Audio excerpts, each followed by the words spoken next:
हो गई स्टार्ट। हाँ, तो हमने कल डिस्कशन किया था गॉस थ्योरम या गॉस लॉ के बारे में। तो क्या बोल रहा था कि surface integral of electric field intensity over any closed surface. अब क्लोज्ड सरफेस के ऊपर इलेक्ट्रिक फील्ड इंटेंसिटी का इंटीग्रेशन ले लोगे तो वो मिलता है हमें क्या, 5। और वो किसके बराबर है, इट इज 1/एप्सिलॉन time the net charge enclose. तो चार्ज अगर क्यू उसके अंदर एनक्लोज है तो क्यू बाय एप्सिलॉन नॉट के बराबर हो जाएगा क्या, 5 की वैल्यू। तो अब इसमें सरफेस की बात आती है, तो हाइपोथेटिकल सरफेस यानी एक इमेजिनरी सरफेस हमें इमेजिन करना पड़ेगा, हमें सोचना पड़ेगा, उसको बोलते हैं गॉसियन सरफेस।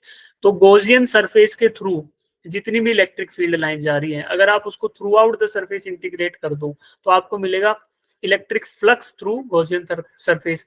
और गॉस लॉ क्या बोलता है कि यही इलेक्ट्रिक फ्लक्स है वो q by epsilon not times होगा, q divided by epsilon not. तो q is the net charge की सरफेस के अंदर, जैसे स्फेरिकल शेल हमने इमेजिन किया उसके अंदर चार्ज है क्यू। तो इसके थ्रू जितना भी इलेक्ट्रिक फ्लक्स रहेगा, टोटल इलेक्ट्रिक फ्लक्स, यानी कि कुछ इलेक्ट्रिक फील्ड लाइंस इधर जा रही होंगी, कुछ इधर कुछ इधर, तो अलग अलग डायरेक्शन में सभी इलेक्ट्रिक फील्ड लाइन जा रहे होंगे। आप सबको काउंट कर लो, सबको ऐड कर दो, सबको जोड़ दो, तो जो उसकी वजह से जो फ्लक्स मिलेगा वो मिलेगा क्यू डिवाइडेड बाय एप्सिलॉन। ये किसने बोला, गॉस लॉ ने। अब इसका प्रूफ देखते हैं कि एक पॉइंट चार्ज क्यू है जो कि एक स्फीयर के अंदर इनकेप्सुलेटेड है। वो स्फीयर क्या है, वो एक इमेजिनरी सरफेस है जो हमने इमेजिन किया है, उसी को बोल रहे हैं गॉसियन सरफेस। उसके लिए हमने ड्रॉ किया था E dot d s. E की वैल्यू आई कूलम्स लॉ से 1/4 pi epsilon naught q by are square.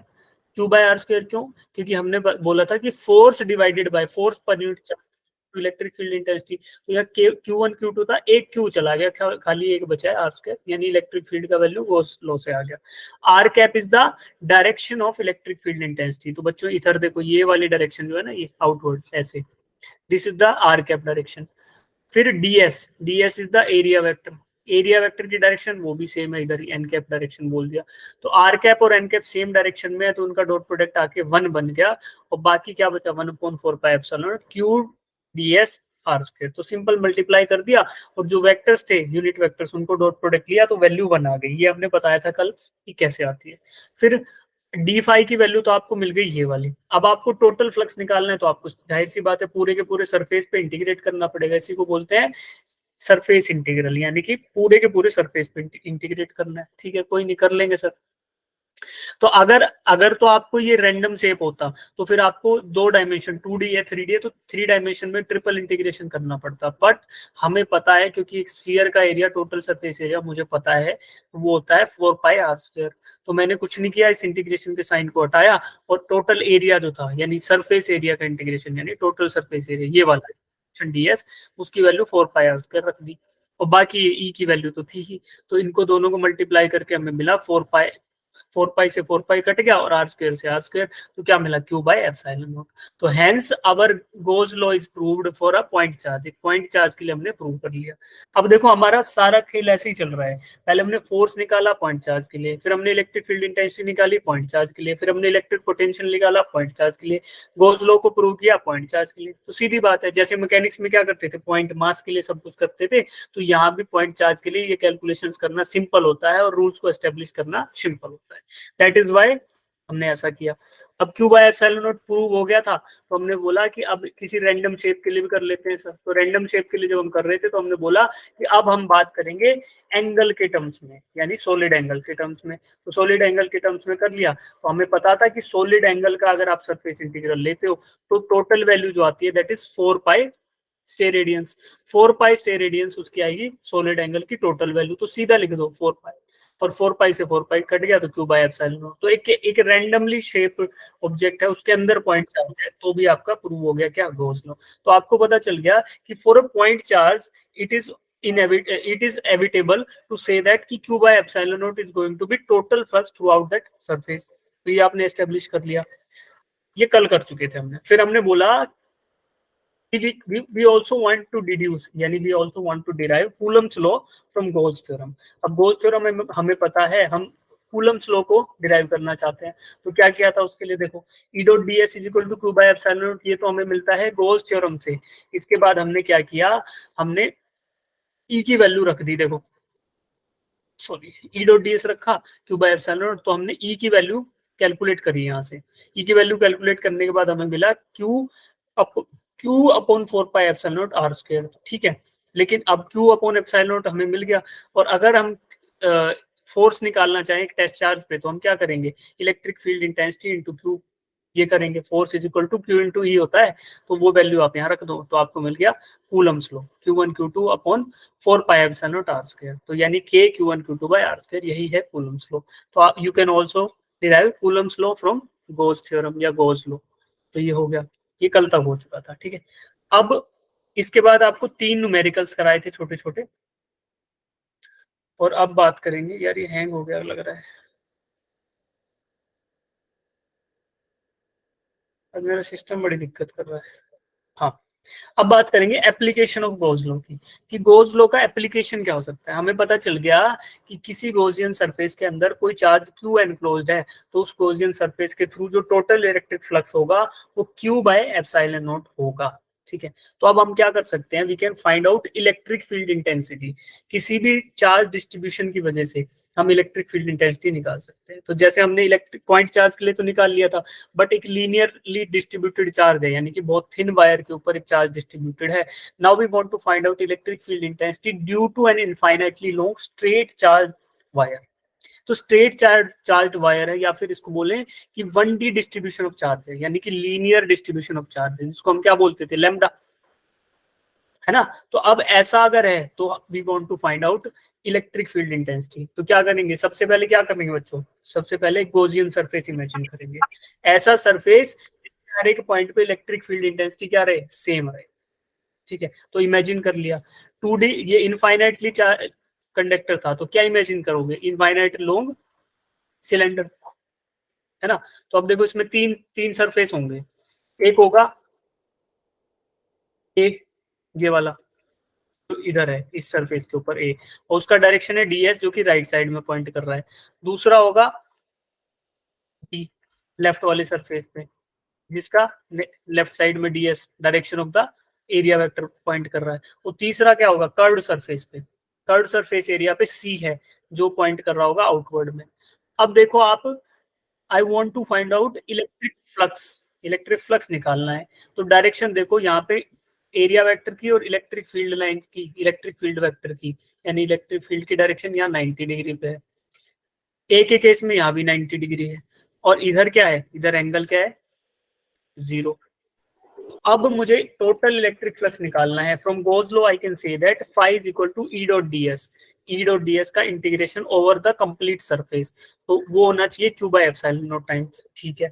तो पहले तो मैं ई डॉट डी एस निकालना चाहूंगा, यानी कि I want to find out the complete integration of electric field throughout this surface, जो भी मैंने गॉसियन सरफेस लिया है। तो इसमें तीन है, हमारा जो गॉसियन सरफेस है जो इमेजिन किया है उसके तीन पार्ट हैं, एक तो राइट साइड वाला फ्लैट सरफेस, एक लेफ्ट साइड वाला फ्लैट सरफेस, और एक उसका आउटर कर्व सरफेस एरिया, यानी कि आपका सिलेंड्रिकल शेल है, सिलेंड्रिकल शेल आपने सरफेस इमेजिन किया है। तो ठीक है, अब क्या करोगे, पहले ए वाले पार्ट के लिए, यानी ये लेफ्ट साइड का जो फ्लैट सरफेस है इसके लिए कैलकुलेट कर रहे हो सबसे पहला, फिर दूसरा इस वाले फ्लैट सरफेस के लिए, और फिर तीसरे नंबर पे इस कर्व सरफेस के लिए। तो पहले लिखा E dot d s for A, फिर लिखा E dot d s for B, और फिर लिखा E dot d s for C. तो इनको देखो एक एक बार वैल्यू लेंगे, हमें पता था E dot d S dot product है, तो E D S cos theta आएगा, आएगा नहीं आएगा, यस सर। Yes sir. अब देखो ए के केस में थीटा कितना था, मैंने बताया जब ए था मेरा ये वाला ए, तो इधर थीटा कितना है, सर 90 डिग्री। 90 डिग्री। बी के केस में कितना है, 90 डिग्री। और सी के केस में कितना है, 0 डिग्री। 0 डिग्री। 0 डिग्री। क्या डाल रहा हूँ सीधा, ईडीएस कोस थीटा था, तो कोस थीटा ए के केस में 90 था, 90 रख दिया, बी के केस में 90 था तो बी के साथ 90 रख दिया, और सी के केस में 0 था तो ईडीएस कोस 0 रख दिया। अब कोस 90 क्या होता है बच्चों, 0, 0। तो ये वाला 0, ये वाला 0, और केवल बच गया ईडीएस कोस 0। तो इससे मुझे मिला ई इंटू डी एस, ई इंटू डी एस, कौन सा वाला डीएस, कर्व्ड वाला, कर्व्ड सरफेस का, क्योंकि सी पे तो ये है ना कर्व्ड का सरफेस का एलिमेंटल है ना, तो ये कर्व्ड सरफेस है, इसी का छोटा सा एलिमेंट सी बोल रहा है। तो जब सी को कर्व्ड सरफेस पे इंटीग्रेट करोगे तो you have to find out the curved surface area of the cylindrical Gaussian surface. तो कैसे निकालोगे आप बताओ, एक सिलेंडर का कर्व्ड सरफेस एरिया क्या होता है? 2πRL। 2πr into L. 2πr क्या होगा? सरकमफ्रेंस, और उसको एल से मल्टीप्लाई करोगे तो पूरा कर्व्ड सरफेस एरिया मिल गया। एल है तो एल रख दिया। अब देखो ये हो गया क्लियर। अब आपको ये तो हो गया मैथमेटिकली, बट क्या आपको ये भी दिख रहा है ना कि भाई जब इनफाइनाइट चार्ज की हमने बात करी थी, इनफाइनाइट प्लेट्स की बात करो, जब मैं आपको इक्विपोटेंशियल सरफेसेस समझा रहा था तो मैंने बोला था ना कि अगर कोई चीज इन्फिनिटी तक डिस्ट्रीब्यूटेड है, प्लस इन्फिनिटी और माइनस इन्फिनिटी, तो वो रेगुलर क्या बोलते हैं उसको, यूनिफॉर्म इलेक्ट्रिक फील्ड जनरेट कर रही थी। ये याद है कि नहीं भाई? प्लस इन्फिनिटी से माइनस Yes, sir. इन्फिनिटी तक प्लस चार्ज है, प्लस चार्ज है, प्लस चार्ज है। तो ये एक ऐसा फील्ड जनरेट कर रहा था, इसमें कोई बैंड नहीं था, कोई डिस्टोर्शन नहीं था।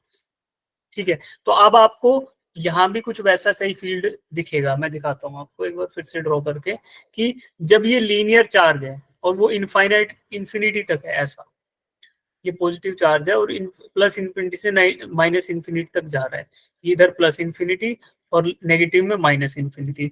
तो इसकी वजह से जो इलेक्ट्रिक फील्ड बनेगा वो परपेंडिकुलरली एमर्ज होगा फ्रॉम द चार्ज्ड सरफेस और आउटवर्ड जाएगा, क्योंकि ये पॉजिटिव है।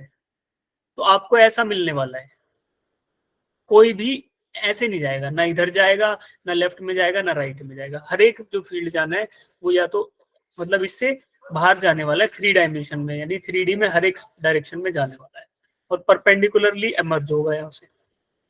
तो देखो अब ऐसा फील्ड आपको इमेजिन हो गया, आपको पता है ऐसा ही होना है।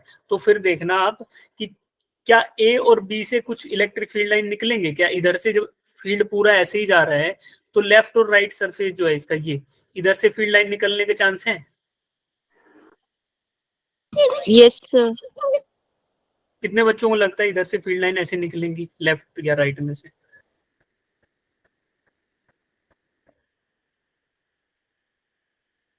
सर कैसे, मतलब लेफ्ट राइट से कैसे कह रहे हो वो फिर बताना। हाँ रुको, एक बार ड्रॉ ढंग से करना पड़ेगा तभी तुम्हें कंफ्यूजन आ रहा है। भाई इलेक्ट्रिक फील्ड लाइंस हैं जो, ये लीनियर चार्ज डिस्ट्रीब्यूशन तो आपको पता है ना कि इनफाइनाइट तक डिस्ट्रीब्यूटेड Yes, है। sir. तो अब इनफाइनाइट तक डिस्ट्रीब्यूटेड है तो पॉजिटिव चार्ज है ना?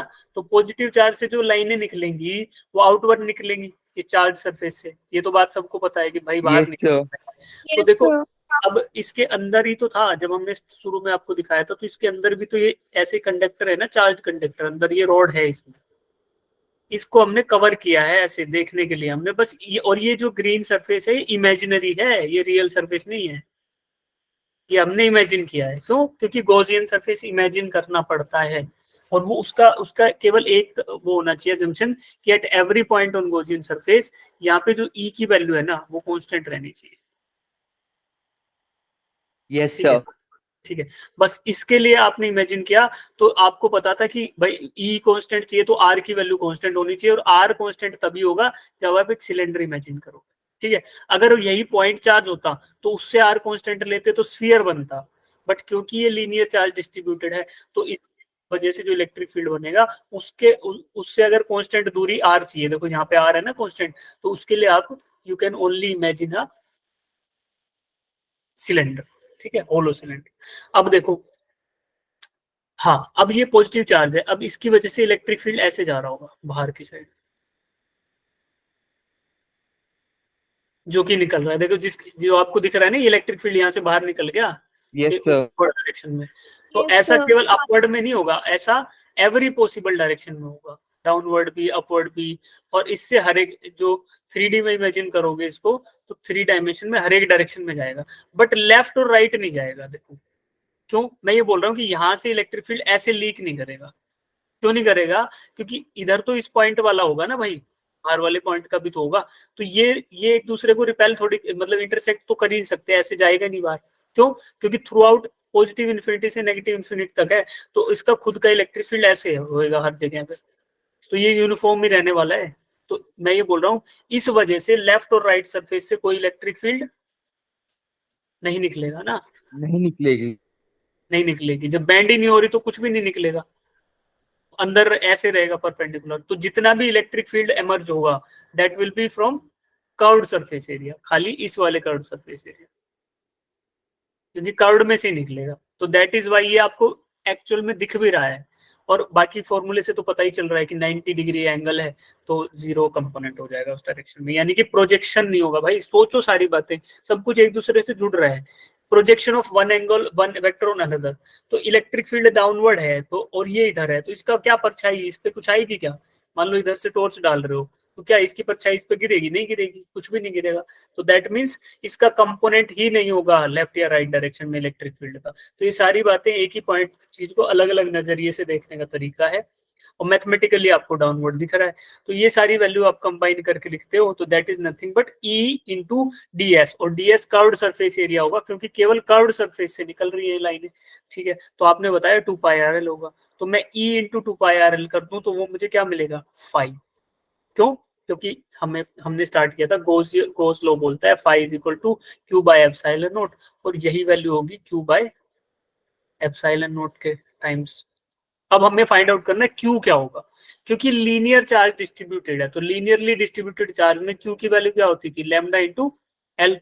लैम्डा होता है लीनियर चार्ज डेंसिटी और एल क्या होता है? लेंथ। तो जितने लेंथ के ऊपर कैलकुलेट कर रहे हो लैम्डा से मल्टीप्लाई कर दो, तो that will be the charge enclosed by this Gaussian surface. तो एल लेंथ था, देखो इस सरफेस का लेंथ जो हम इमेजिन कर रहे हैं दैट इज एल। तो हम एल लेंथ के लिए टोटल चार्ज निकालना चाहेंगे तो क्या निकलेगा? q बाय एप्सिलॉन नॉट को क्या कर सकते हो? Lambda into L by epsilon not. तो q को खाली आपने रिप्लेस किया है लैम्डा एल से। ये था आपका लीनियर चार्ज डेंसिटी,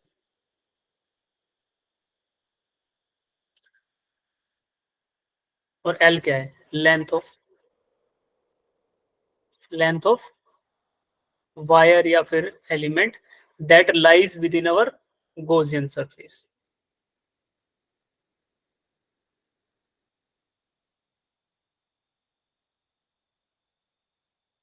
जी पढ़ा लिखेंगे, क्योंकि गोज एक साइंटिस्ट थे तो उनका नाम कैपिटल से स्टार्ट हुआ, ठीक है। अब देखो, फिर lambda is the linear charge है, ये हमें पता चल गया। अब क्या कर सकते हैं बच्चों? E इंटू 2πrl जो हमारा आया था phi is equal to Q by epsilon naught Gauss law से, इसका मतलब यही है phi is equal to Q by epsilon naught. और लास्ट स्लाइड पे हमने फाई की वैल्यू निकाली थी सभी सरफेसेस को जोड़ के, that was E into 2πrl। तो दोनों को इक्वेट कर दो, और क्या आप E निकाल सकते हो यहाँ से? भाई E तो यहाँ है, तो E is equal to this divided by 2πrl। तो देखो L से L उड़ गया और 2πr नीचे आ गया, लैम्डा, अब lambda by r 2πr epsilon. तो that is electric field intensity due to linearly distributed charge, ठीक है। अगर लीनियरली डिस्ट्रीब्यूटेड चार्ज है किसी लाइन एलिमेंट एल लेंथ के पे, तो उसकी वजह से इलेक्ट्रिक फील्ड इंटेंसिटी क्या आएगी? 2/1/4 एप्सिलॉन नॉट, यानी k into 2 lambda by r। किसी r दूरी पर फाइंड आउट करना है, तो हमारे केस में क्या था? हमारे केस में r is the radius of this cylinder. तो अगर ज्यादा दूर निकालोगे, मान लो किसी ग्रेटर उस पर निकालोगे, तो आपका थोड़ा बड़ा ये बन जाएगा। तो आप देखो कि आपने ये इनडायरेक्टली क्या फाइंड आउट कर लिया? Electric field intensity due to linearly distributed charge at a distance r, ठीक है, फ्रॉम दैट चार्ज। तो आपको क्या क्या पता होना चाहिए? आपको लैम्डा खाली पता हो और r पता हो, तो आप फाइंड आउट कर सकते हो क्या? Electric field intensity,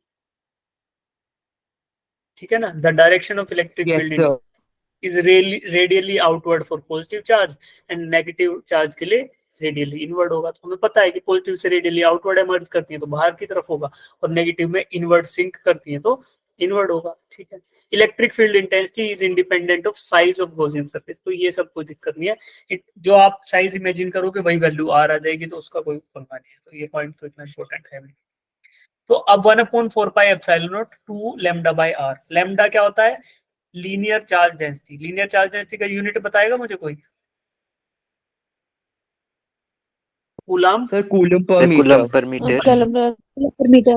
1 metre length में कितना कूलम ऑफ चार्ज स्टोर है, तो उसी को बोल रहे थे लीनियर चार्ज डेंसिटी। तो हमें अगर लीनियर चार्ज डेंसिटी पता रहे तो we can safely find out electric field intensity due to linearly distributed charge. तो ये हम कैसे इतना आसानी से डिराइव कैसे कर पाए? ना हमें ज्यादा इंटीग्रेशन करना पड़ा, ना हमें एलिमेंट लेना पड़ा, कुछ नहीं करना पड़ा। अगर देखो इसको कन्वेंशनली करते तो आप एक छोटा सा एलिमेंट लेते, फिर उसकी वजह से किसी दूरी r पे निकालते, फिर उसको एक्सट्रापोलेट करते, फिर पूरा इंटीग्रेशन करते from length this to this, वो सब कुछ एलिमिनेट हो गया just because of Gaussian theorem. इन्होंने कहा कि कुछ ऐसा सरफेस इमेजिन करो जिसमें अपना जो चार्ज है उसको अंदर फंसा लो, और ये इमेजिन कर लो कि हर एक पॉइंट पे उसका इलेक्ट्रिक फील्ड इंटेंसिटी सेम है, तो ई की वैल्यू कांस्टेंट आ जाएगी, तो ना तो आपको ई की साइड इंटीग्रेशन करना पड़ेगा, ना ही आपको चार्ज की साइड इंटीग्रेशन करना पड़ेगा, सीधा वैल्यू रखो और यूज करो। ठीक है, अब देखो हमारा इमेजिनेशन, एक चीज और बताता हूं तुम्हें, एक स्टेप देखना, यहाँ पे हम लोग इस स्टेप के बाद हम ई को बाहर ले आए। ई को बाहर इसलिए ला पाए क्योंकि हमने सरफेस ही ऐसा इमेजिन किया था कि जिसके हर एक पॉइंट पे क्या होना चाहिए, ई कांस्टेंट। अगर ये कांस्टेंट नहीं होता तो अब आप इसको बाहर नहीं ला पाते इंटीग्रेशन से, समझ रहे हो ना। अगर ई अगर कांस्टेंट नहीं होता तो फिर ई अंदर भी रहता, ऐसे ही रहता है इंटीग्रेशन ईडीएस।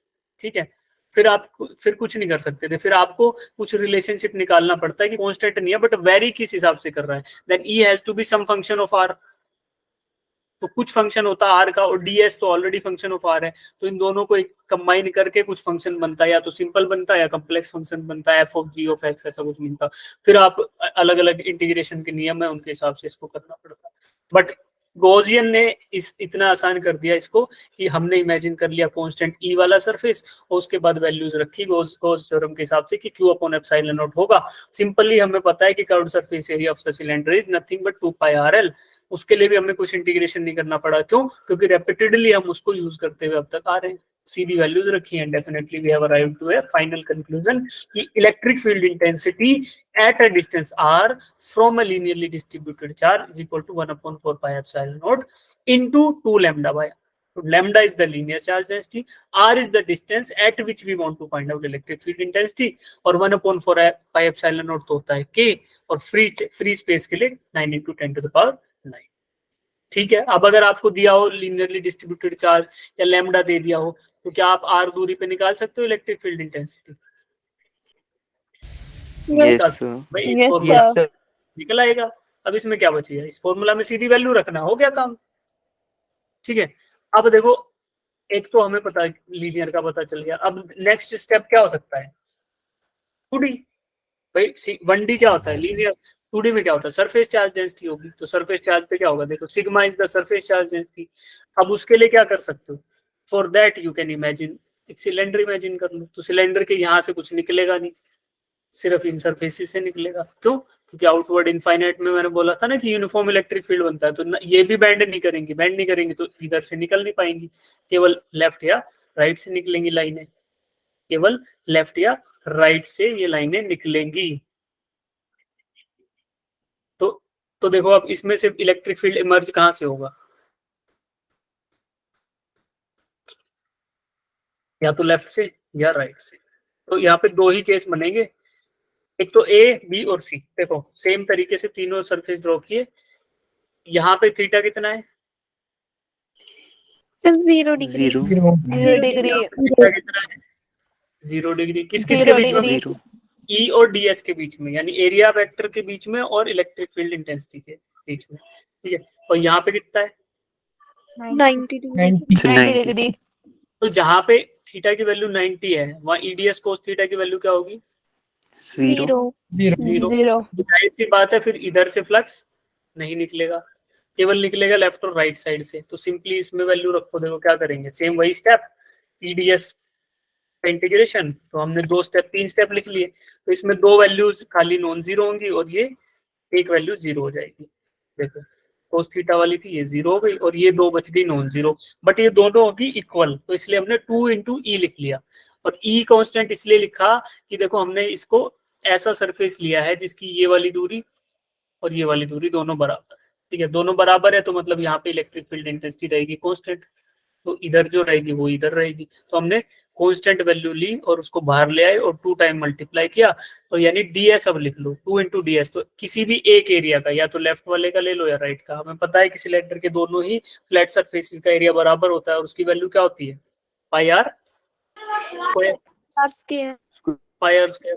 तो सीधा उसकी वैल्यू पाई आर स्क्वायर रख दो, तो 2 इंटू पाई आर स्क्वायर। तो आपको इस हिसाब से मिल जाएगा क्या, q by epsilon naught is equal to sigma pi r square by epsilon not.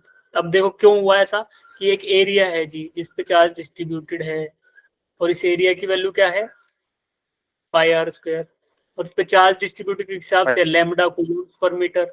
तो इस पे टोटल चार्ज निकालना है तो क्या करोगे, sigma into area, that will be total charge, तो यूनिट आएगा कूलम्ब्स में। तो sigma into pi r square आ गया क्यू का रिप्लेसमेंट, और एप्सिलॉन नॉट तो ऐसे ही था, तो sigma by epsilon naught is equal to sigma by q by epsilon naught is equal to sigma pi r square by epsilon naught. अब वैल्यू जो हमने निकाली थी लास्ट में थी 2 इंटू पाई आर स्क्वायर, उसको रख दो इसके बराबर। आप यहाँ से ई निकाल सकते हो, तो निकाला ही हुआ है, sigma by 2 epsilon, sigma by 2 epsilon naught. It is the electric field intensity due to infinitely charged long sheet. ठीक, वेक्टर फॉर्म में लिखोगे तो ऐसे लिख सकते हो, ठीक है भाई। Yes sir. Yes, sir. Yes, sir. अब देखो अब क्या करना है भाई, the direction of the electric field intensity is normal to the plane and away from the positive charge distribution, और negative charge distribution में it will be towards the plane, तो ये हमें पता ही, ठीक है। दूसरा पॉइंट वही है, कोई दिक्कत नहीं है, और बाकी इसमें कुछ तो मिसिंग हुआ नहीं है। सब इसमें डाउट है तो पूछ लो बच्चों, है ना, इसमें और पिछले वाले में नो डाउट सर, है क्लियर। तो किसी बच्चे No, को डाउट sir. है तो पूछ लो, नहीं तो फिर क्वेश्चंस नहीं लगेंगे, दिक्कत ये आ जाएगी। इससे अगले 2-3 केस है वो फटाफट कराऊंगा, क्योंकि सेम ही चीज है, बार बार रिपीट करने का कोई फायदा है नहीं। वीडियो अच्छी नहीं आ रही, बंदी कर देता हूँ, नेट का भी दिक्कत आएगा। हाँ, तो बताओ किसी को डाउट है क्या? No, sir. No, sir. नहीं है तो इमेजिन करते ही सही है, अज्यूम करके चल रहा हूँ सबको समझ आया है। बाकी इस बैच का रिस्पॉन्स अच्छा है काफी, तुम लोग पढ़ लेते हो यार। कुछ बच्चे तो मेरे को ऐसे पॉइंट पे अटका के रखते हैं, मतलब मैं बोलता हूँ भाई किस तरीके से बताऊं मैं तुम्हें, तुम समझ ही नहीं पा रहे हो। अब देखो क्या करेंगे, electric field intensity due to 2 parallel या इनफाइनाइटली लॉन्ग प्लेट्स। अब हम इसको ऐसा इसलिए कर रहे हैं क्योंकि ये कैपेसिटेंस का बेसिक्स बनेगा। पैरेलल प्लेट कहाँ पे आती है, कैपेसिटर में, एक कैपेसिटर, पैरेलल प्लेट कैपेसिटर, है ना, तो उनमें पैरेलल प्लेट कैपेसिटर में, या फिर स्फेरिकल भी होते हैं तो उनमें पैरेलल स्फेरिकल शेल्स होते हैं, तो बात वही आती है कि पैरेलल रहेगा।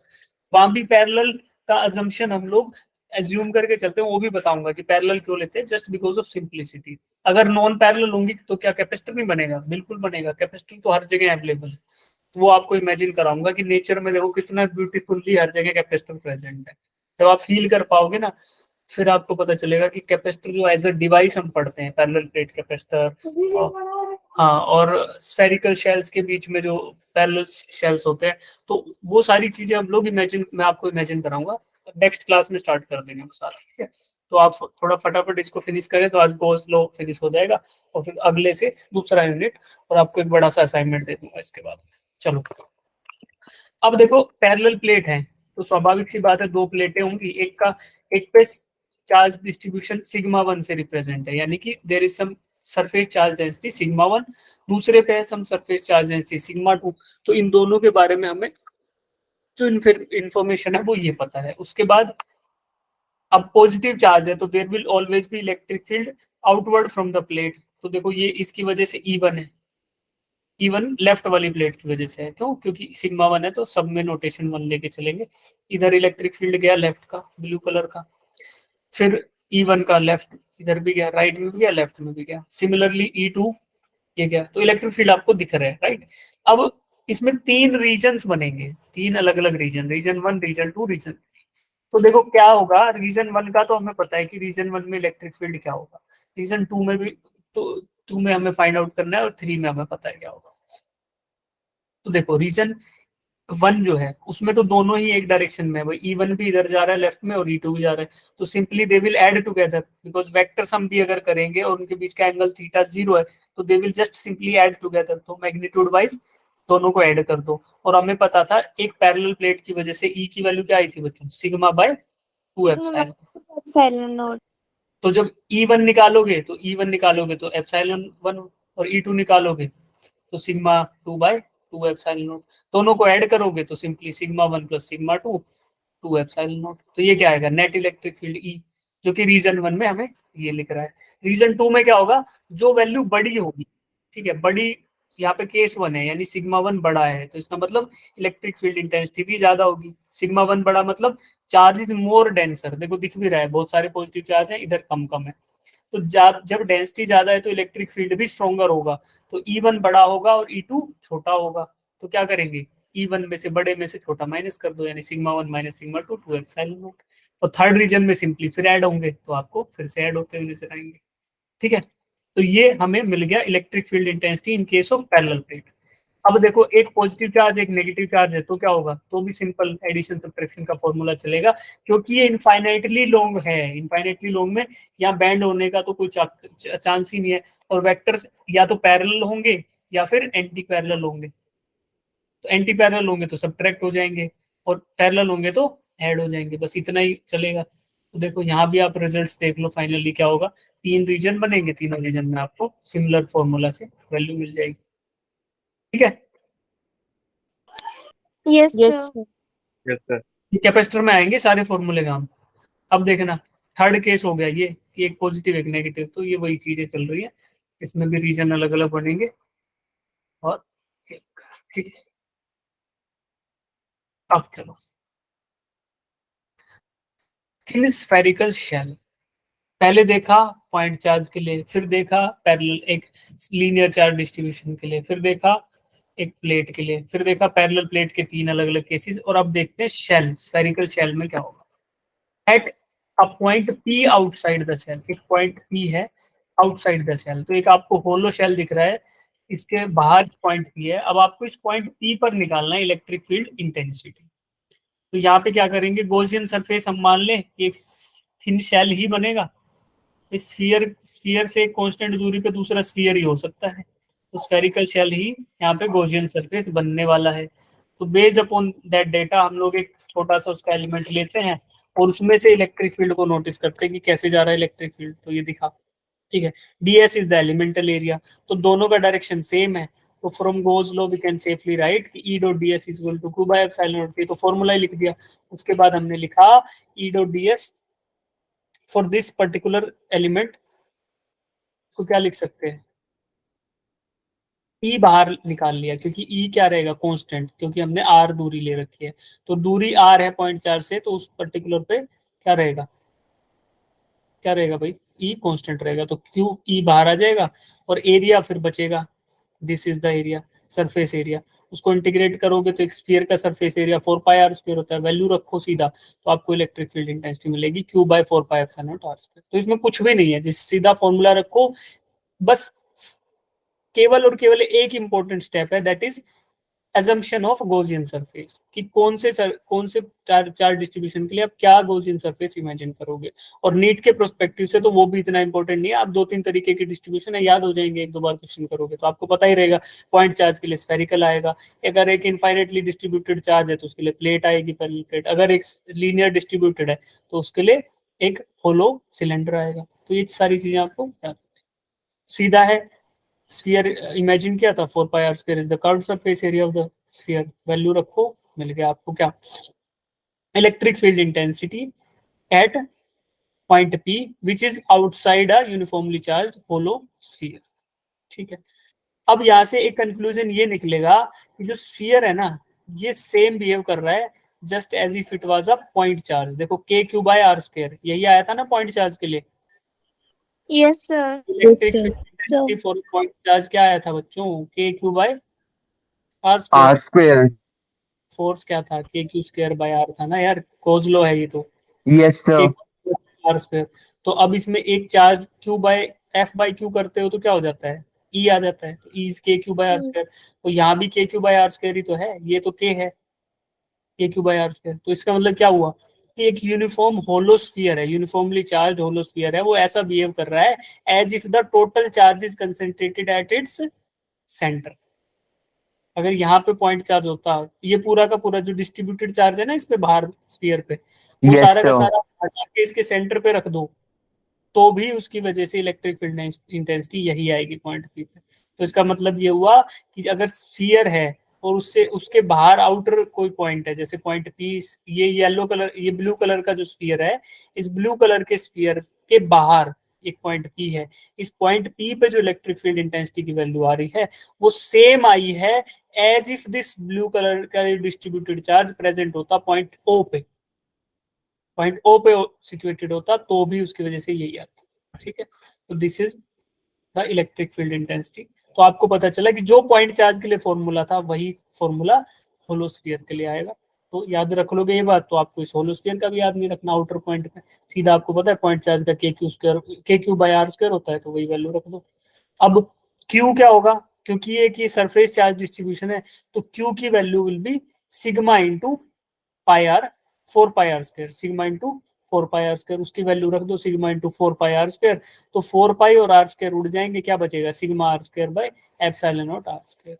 आर क्या है, आर क्या है, आर इस अंदर वाले स्फीयर का रेडियस है जिसके ऊपर चार्ज डिस्ट्रीब्यूट है, यानी कि ये चार्ज इसके सरफेस पे डिस्ट्रीब्यूटेड था।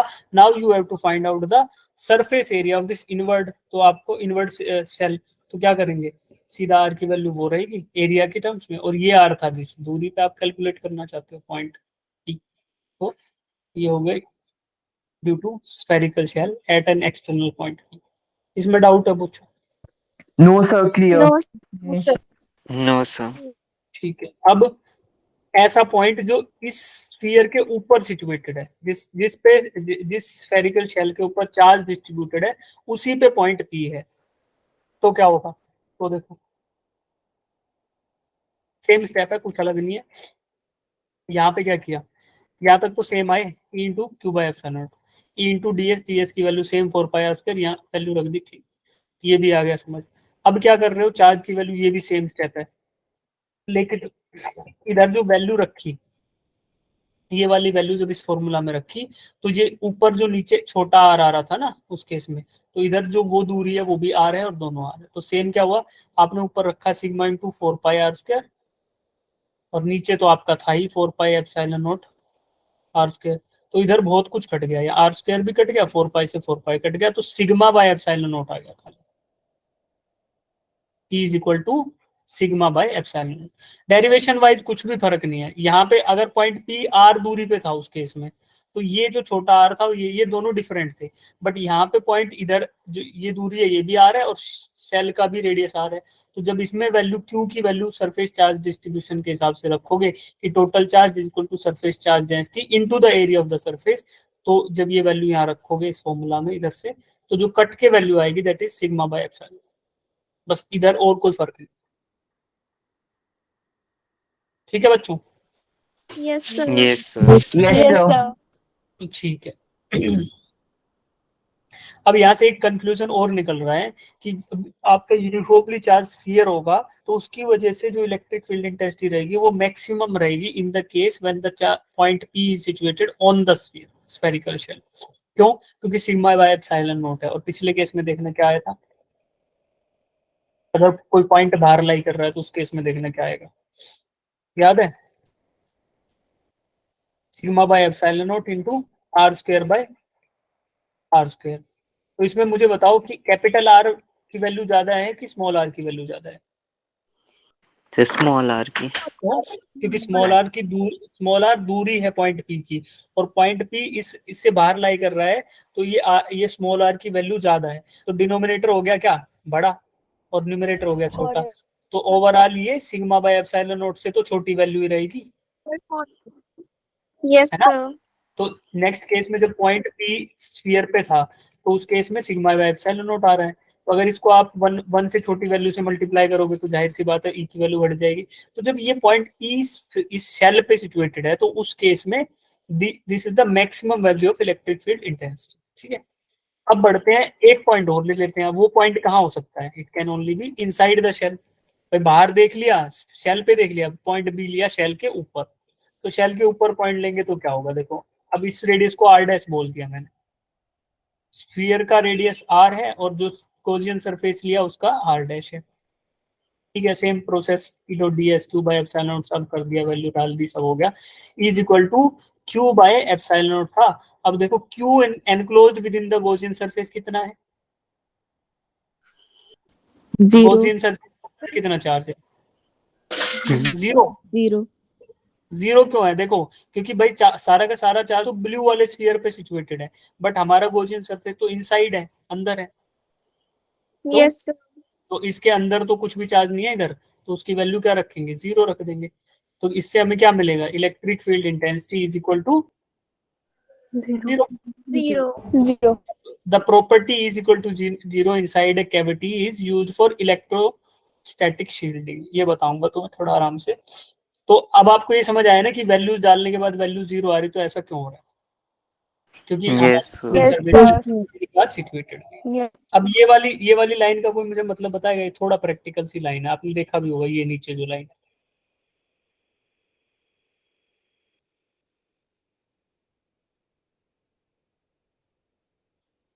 कैविटी, देखो property is equal to zero, यानी electric field intensity is equal to zero inside a cavity is used for electrostatic shielding. अब देखो, ये मेटल सरफेस था जिसपे आउटसाइड ये था डिस्ट्रीब्यूटेड चार्ज। अब इसके अंदर का जो जगह बच गई उसको बोलेंगे कैविटी। कैविटी क्या होता है? खाली जगह। तो इस खाली जगह में इलेक्ट्रिक फील्ड इंटेंसिटी क्या आई हमारी?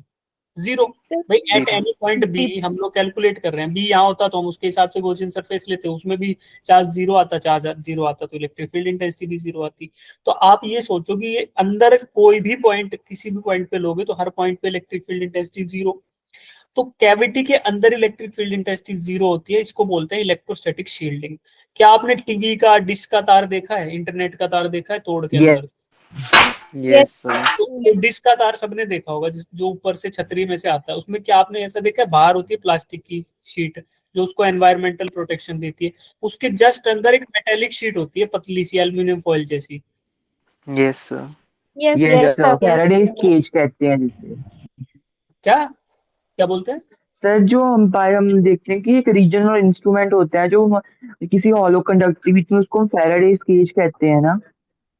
हाँ, वो अलग चीज है, वो अलग चीज है बच्चे। हाँ, वो भी सिमिलर एप्लीकेशन है उसका, लेकिन Yes. जो मैं बता रहा हूँ वो इलेक्ट्रोस्टैटिक शील्डिंग है। वो केज तो बनेगा मैश से, वायर मैश से ना, वो भी ये होता वायर है। मैश से।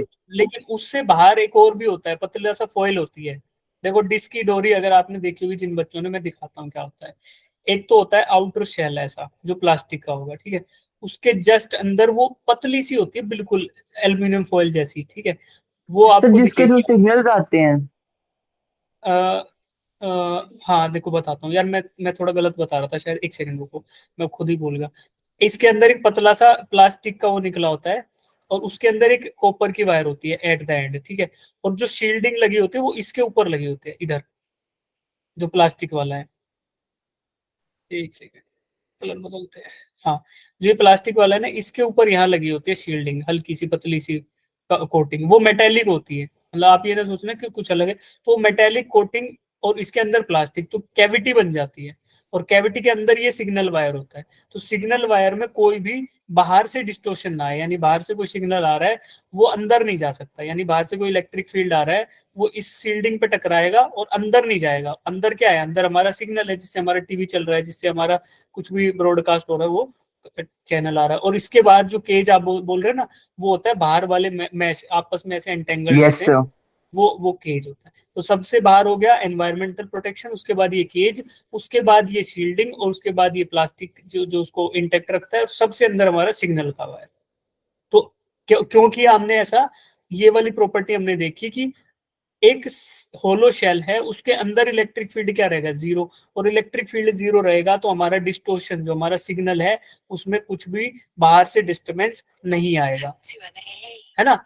तो बाहर से डिस्टर्बेंस ना आए, उसकी वजह से क्या चलेगा? हमारा एकदम क्लियर चलेगा टीवी, हमारा जो डिस्क की जो कनेक्शन है वो एकदम साफ चलेगा।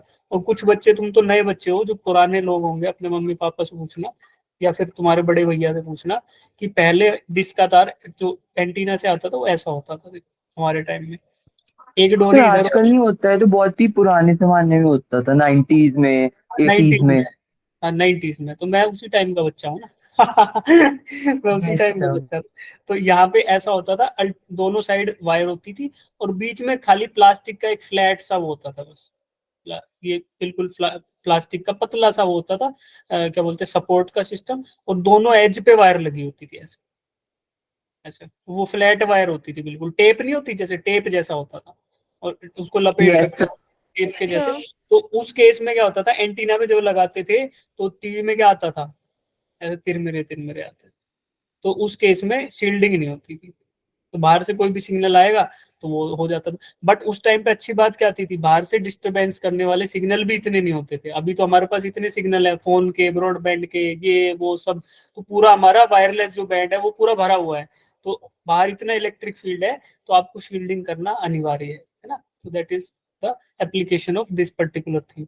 तो इलेक्ट्रिक फील्ड जहाँ जीरो होगा वहां पे डिस्टरबेंस नहीं होगा, डिस्टोर्शन नहीं होगा। तो ये चीज ये थी, और बाकी तो हमें फॉर्मूला से पता ही चल गया कि at any point inside hollow shell be is E is equal to 0 रहेगा। तो बाकी सारे केसेस आ गए। अब जिनको डाउट है इन केसेस में पूछ लो, नहीं तो एक दो क्वेश्चन करते हैं फिर चलते हैं। डाउट वाले clear. हाथ ऊपर कर लो भाई। हो गया, चलो।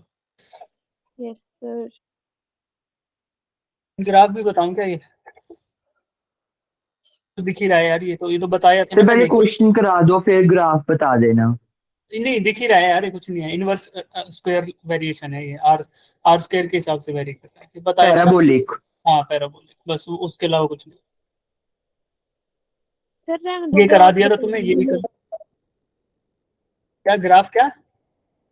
सर हमें आता है, आप रहने दो, मत बताना। ग्राफ नहीं बताऊं ना तो सेम ही ग्राफ है, इसको कितने बार बताएं अब ठीक है। ये क्वेश्चन कल कर लिया था, ये भी कर लिया था, और ये भी कर लिया था, है ना। अब ये क्वेश्चन कर दो तुम लोग, इसके 3 पार्ट हैं। अब इसको खुद से ट्राई करो, है ना, थोड़ा सा दिमाग लगाओगे तो सारे हो जाएंगे। सोचो कैसे करोगे।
थिन स्फेरिकल शेल का ही क्वेश्चन है।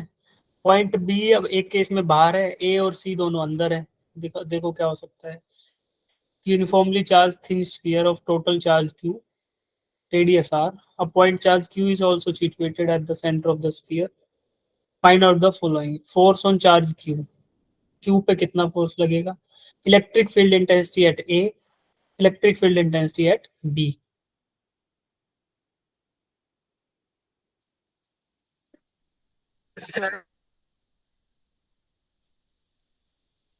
जिनका हो जाए एक बार हैंड रेज करना, बाकी फिर देखेंगे समझ। इजी है, बहुत इजी है। फर्स्ट वन का आंसर तो बहुत इजी है। फर्स्ट का आंसर तो चैट बॉक्स में डाल दो, वन का, फोर्स ऑन चार्ज की।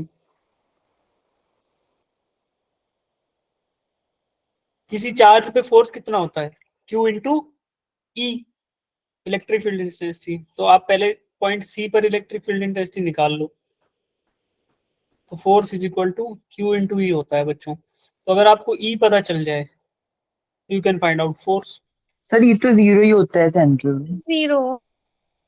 तो अगर ई 0 तो फोर्स कितना, Sir, जीरो। 0. तो आंसर इतना सिंपल था।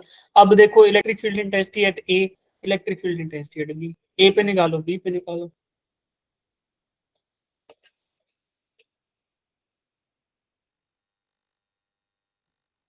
ए पे कितनी आएगी बच्चों, 0. Sir, 0. क्यों सर क्यों 0. क्यों? Sir, क्योंकि अंदर वाले सभी पॉइंट पे क्या रहेगा, Same. 0. ठीक है। अब बी पे क्या आएगी,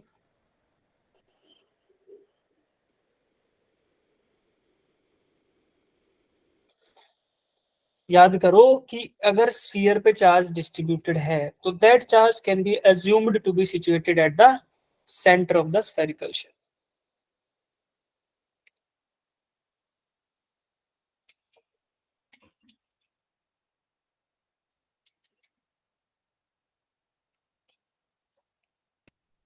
sir KQ/R²। K Q by are square due to point charge जो होगा वही आएगा यहाँ। करो सब लोग, करो अपनी कलम में चलाओ 1-2 मिनट के लिए, फिर हम लोग आएंगे इसके आंसर।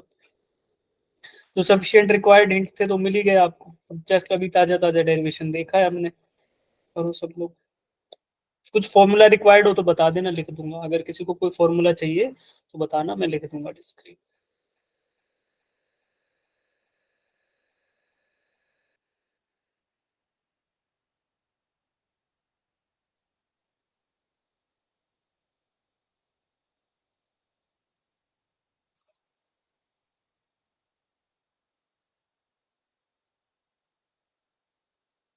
इसके बाद क्लास है आप लोगों की?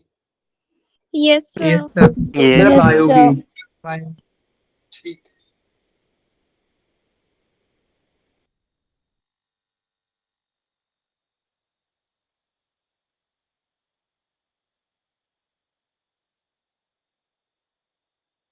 कोई बच्चा कर रहा है अभी? कितने बच्चे कर रहे हो अभी? सर हो गया। सर कर लिया है। चलो सर हो हो गया। गया, सर हो सोल्यूशन गया, सर हो गया सर। अरे रुक जाओ, सोल्यूशन देखें अब इसका। Yes sir, yes sir. First का तो आ गया आंसर 0। सेकंड का क्या आएगा? ई ई स्फीयर जो है वो तो रहेगा 0। तो ये तो बात आपको पता है कि इनसाइड स्फीयर 0, बट स्फीयर के अंदर एक छोटू चार्ज भी प्रेजेंट है Q, जिसके ऊपर फोर्स की बात कर रहे हैं। ये भी देखो ना, ये जो क्वेश्चन में आपको अटका रहा था, आपको तुम अटक गए थोड़ा सा इसमें, कि Q प्रेजेंट है। क्या बोल रहा है कि अ point charge Q is also situated at the centre, find out the force on Q। तो ठीक है, फोर्स ऑन Q तो 0 है, बट जब आप पॉइंट A की बात करोगे तो क्या Q चार्ज की वजह से इलेक्ट्रिक फील्ड इंटेंसिटी आएगी? Yes, sir. तो उसकी वैल्यू क्या लिखेंगे? K छोटू Q by are square, Okay. है ना? तो देखो आर स्क्वायर या आर डैश स्क्वायर जो भी हम इमेजिन करेंगे वही रहेगा। तो इस केस में K Q by R square, तो that is the electric field intensity due to the छोटू चार्ज। तो ये हो गया पॉइंट ए पे, और पॉइंट बी पे क्या होगा उस हिसाब से? दोनों को जोड़ दो, तो एक तो स्फीयर की वजह से और एक इसकी वजह से, तो ले लो वैल्यू। एक R1 होगा तो एक R2 हो जाएगा, बस कोई दिक्कत नहीं है। ठीक है, Yes, sir. Yes, sir. Yes तो ये आंसर आ गया आपका। बस इसमें एक जो गड़बड़ करी वो यही की कि हम क्यू चार्ज को बोल के, कभी कभी ऐसा हो जाता है। अब ये वाला क्वेश्चन और अटेम्प्ट कर लो, फिर निकलेंगे अगली क्लास के लिए।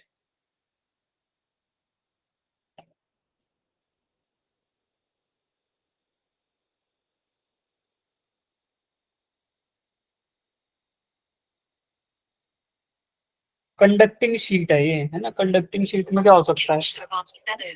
कंडक्टिंग शीट के अंदर चार्ज इंडक्शन हो सकता है ना? बस ये ध्यान रखो, और फिर आप लोग इसको कर सकते हैं।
एन आइसोलेट, हाँ डाउट है बच्चे सात्विक? सर हो गया। अच्छा हो गया, शाबाश। An isolated conducting sheet of area A and carrying a charge q is placed in uniform electric field E such that electric field is perpendicular to sheet and cover all the sheet. Find out the charge appearing on its two surfaces. ठीक है, तो बच्चों इसमें कुछ तो खुद का charge है q और एक चार्ज इस पे इंड्यूस हो जाएगा, है ना, चार्ज रीडिस्ट्रीब्यूट हो जाएगा। एक q वाला जो चार्ज है वो रीडिस्ट्रीब्यूट हो जाएगा due to the presence of electric field E। तो ये आपके लिए हिंट है कि E की वजह से चार्ज रीडिस्ट्रीब्यूट होगा, वो कैसे होगा।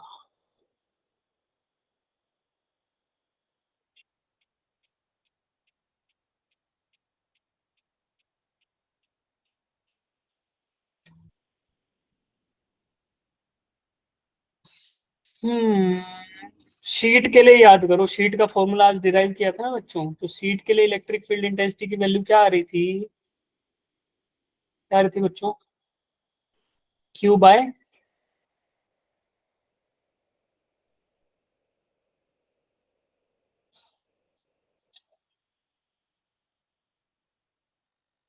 क्या आ रही थी भाई, sigma by 2 epsilon.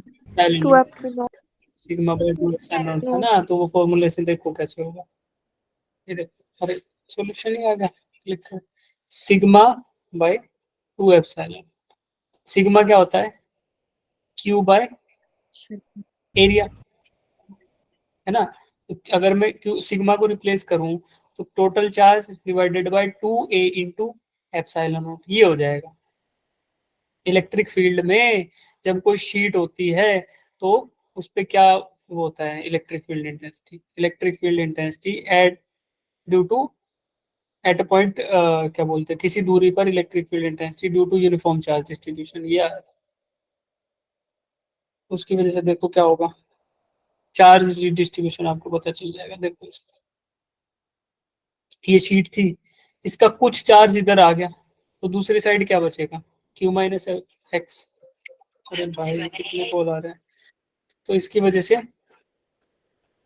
Sigma by 2 epsilon plus E is जो ऑलरेडी इलेक्ट्रिक फील्ड है जो कि राइट साइड में आ रहा है, प्लस Q माइनस ये वाले चार्ज की वजह से इलेक्ट्रिक फील्ड, दोनों हो गए बराबर। जो इधर लग रहा है पॉइंट P पे, पॉइंट P पे कैलकुलेट कर रहे हैं, ये विद इन द शीट है, पॉइंट P के ऊपर जो है उस पे कैलकुलेट कर रहे हैं, तो जो लेफ्ट में लगेगा उतना ही राइट में लगेगा। क्यों, क्योंकि इस पे नेट वैल्यू है वो 0 है, किसकी, इलेक्ट्रिक फील्ड इंटेंसिटी की। क्यों, क्योंकि ये इनसाइड अ कंडक्टर लाई करता है और कंडक्टर के अंदर क्या होता है, 0।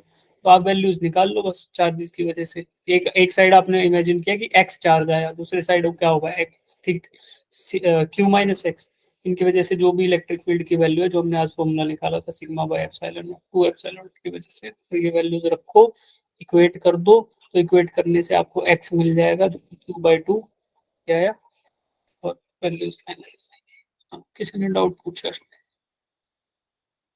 भाई कहाँ गया मेरे गूगल मीट, हाँ एक्सक्यूज मी सर, मेरा लीव, मुझे जल्दी जाना है सर। हाँ हाँ कोई टेंशन नहीं है भाई, ठीक है, अभी क्लास भी खत्म ही कर दो। Thank you sir.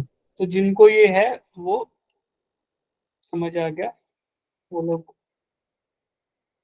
ठीक है, नहीं तो इसको एक बार होमवर्क में करके आओ, नेक्स्ट क्लास में भी डिस्कस करते हैं, ठीक है। Yes, sir.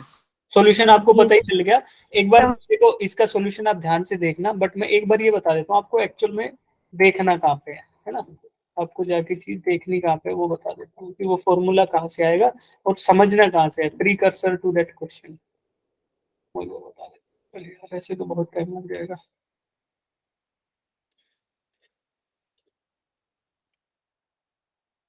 हैंग हो रहा है भाई, कई काम करने पड़ रहे हैं बेचारे लोग, रिकॉर्डिंग भी यही कर रहा है, और हाँ आपको देखना है बच्चों यहाँ जाके, ये था ना ये वाला, इसका बेसिक फॉर्मूला जो डिराइव किया था कि एक शीट की वजह से, फॉर्मूला कहाँ है भाई, अगले पेज पे, सिग्मा अपॉन 2 एप्सिलॉन। तो इलेक्ट्रिक फील्ड इंटेंसिटी एक गिवन शीट यानी यूनिफॉर्म चार्ज से सिग्मा बाय 2 एप्सिलॉन होता है। ये फॉर्मूला आप पढ़ना, उसके बाद उस क्वेश्चन को करना, उसके बाद कुछ खास है नहीं उसमें कि चार्ज आपने एक जगह इमेजिन कर लिया, दूसरा उसके अपोजिट बच गया, यानी क्यू माइनस एक्स, बस वही वैल्यूज रख दो तो आपको मिल जाएगा नेट चार्ज। ठीक है। Yes, Yes, sir. yes, yes. Yes, Yes. Yes, sir. जिनको डाउट है वो लोग रुकेंगे,